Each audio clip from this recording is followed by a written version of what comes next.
ಸರ್ಕಾರದ ವಿರುದ್ಧ ಸಿಡಿದೇಳ್ತಾ ಇದ್ದ ಬಿಜೆಪಿಗೆ ಈಗ ಮುಜುಗರ ಎದುರಾಗ್ತಾ ಇದೆ. ಬ್ಯಾಕ್ ಟು ಬ್ಯಾಕ್ 2 ಕೇಸ್ಗಳಿಂದಾಗಿ ಮುಜುಗರ ಉಂಟಾಗ್ತಾ ಇರುವಂತದ್ದು. ಶಾಸಕ ಚಂದ್ರು ಲಮಾಣಿ ಲಂಚ ಸ್ವೀಕರಿಸುವಾಗ ಲಾಕ್ ಆಗಿದ್ದಾರೆ. ಮತ್ತೊಂದು ಕಡೆಗೆ ಕೊಲೆ ಕೇಸ್ನಲ್ಲಿ ಭೈರತಿ ಬಸವರಾಜ್ ಕೂಡ ಈಗ ನ್ಯಾಯಾಂಗ ಬಂಧನದ ಹಿನ್ನೆಲೆಯಲ್ಲಿ ಜೈಲು ಸೇರಿದ್ದಾರೆ.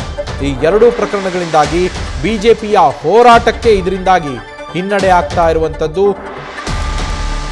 ಇದರ ಬಗ್ಗೆ ಮಾತನಾಡೋದಕ್ಕೂ ಕೂಡ ಹಿಂದೇಟು ಹಾಕುವಂತಹ ಪರಿಸ್ಥಿತಿ ಎದುರಾಗಿರುವಂಥದ್ದು ಬಿಜೆಪಿಗೆ. ಈ 2 ಪ್ರಕರಣಗಳಿಂದಾಗಿ ಸರ್ಕಾರದ ವಿರುದ್ಧ ಭ್ರಷ್ಟಾಚಾರದ ವಿಚಾರವಾಗಿಯೇ ಆರೋಪವನ್ನ ಮಾಡ್ತಾ ಬಿಜೆಪಿ ಹೋರಾಟವನ್ನ ನಡೆಸ್ತಾ ಇತ್ತು. ಆದ್ರೆ ಈಗ ಅವರದ್ದೇ ಶಾಸಕರು ಲಂಚ ಸ್ವೀಕರಿಸುವಾಗ ಲಾಕ್ ಆಗಿದ್ದಾರೆ.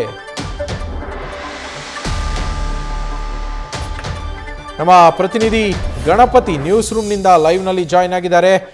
ಗಣಪತಿ, ಒಂದು ಕಡೆಗೆ ಬಿಜೆಪಿ ಸರ್ಕಾರದ ವಿರುದ್ಧ ಸತತ ಹೋರಾಟಗಳನ್ನು ಮಾಡ್ತಾ ಬಂದಿತ್ತು ಸಿಕ್ಕ ಅವಕಾಶಗಳಲ್ಲೆಲ್ಲ.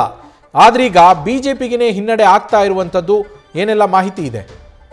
ನವೀನ್, ಖಂಡಿತ ಈಗಾಗಲೇ ರಾಜ್ಯ ಸರ್ಕಾರದ ವಿರುದ್ಧ ಬಿಜೆಪಿ ಸಾಕಷ್ಟು ಹೋರಾಟಗಳನ್ನು ಮಾಡಲಿಕ್ಕೆ ಸಿದ್ಧತೆಗಳನ್ನ ಮಾಡ್ಕೊಂಡಿರುವಂಥದ್ದು. ಪ್ರಮುಖವಾಗಿ ನಾವು ಗಮನಿಸಬೇಕಾದ್ರೆ ಸರ್ಕಾರ ಲೂಟಿ ಸರ್ಕಾರ, ಭ್ರಷ್ಟಾಚಾರ ಸರ್ಕಾರ, ಕಮಿಷನ್ ಸರ್ಕಾರ, ಸಾಕಷ್ಟು ಆರೋಪಗಳನ್ನು ಮಾಡಿ ಈಗಾಗಲೇ ಹೋರಾಟ ಕೂಡ ಮಾಡಿದೆ. ಇನ್ನು ಬ್ಯಾಕ್ ಟು ಬ್ಯಾಕ್ ಅಂದರೆ ಮುಂದಿನ ಬರುವಂಥ ಚುನಾವಣೆ ಇರ್ಬೋದು, ಲೋಕಲ್ ಚುನಾವಣೆ ಇರ್ಬೋದು, ಸಾಕಷ್ಟು ಹೋರಾಟಕ್ಕೆ ಪ್ಲಾನ್ ಕೂಡ ಮಾಡಿತ್ತು.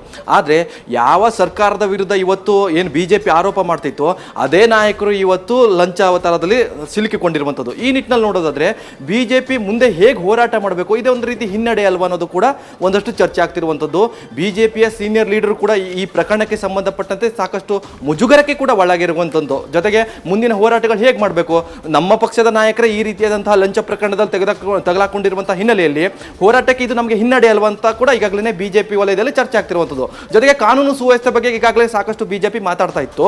ಭೈರತಿ ಬಸವರಾಜ್ ಪ್ರಕರಣದಲ್ಲಿ ಗಮನಿಸೋದಾದ್ರೆ ಈಗಾಗಲೇ ಕೂಡ ಅವರು ಕೂಡ ಬಂಧನ ಆಗಿದ್ದಾರೆ ಕೊಲೆ ಪ್ರಕರಣದಲ್ಲಿ. ಹೀಗಾಗಿ ಕಾನೂನು ಸುವ್ಯವಸ್ಥೆ ಜೊತೆಗೆ ಲಂಚ ಆರೋಪ ಮಾಡ್ತಿರುವಂತಹ ಬಿಜೆಪಿಗೆ ಈ ಪ್ರಕರಣ ಸಂಬಂಧಪಟ್ಟಾಗ ಈಗಾಗಲೇ ಸಾಕಷ್ಟು ಹಿನ್ನಡೆ ಆಗಿರುವಂತದ್ದು. ನವೀನ್, ಥ್ಯಾಂಕ್ ಯು ಗಣಪತಿ ಡೀಟೇಲ್ಸ್ಗೆ. ನ್ಯೂಸ್ ಫಸ್ಟ್ ನಿರ್ಭೀತಿಯಿಂದ ನಿಮ್ಮ ಪರವಾಗಿ.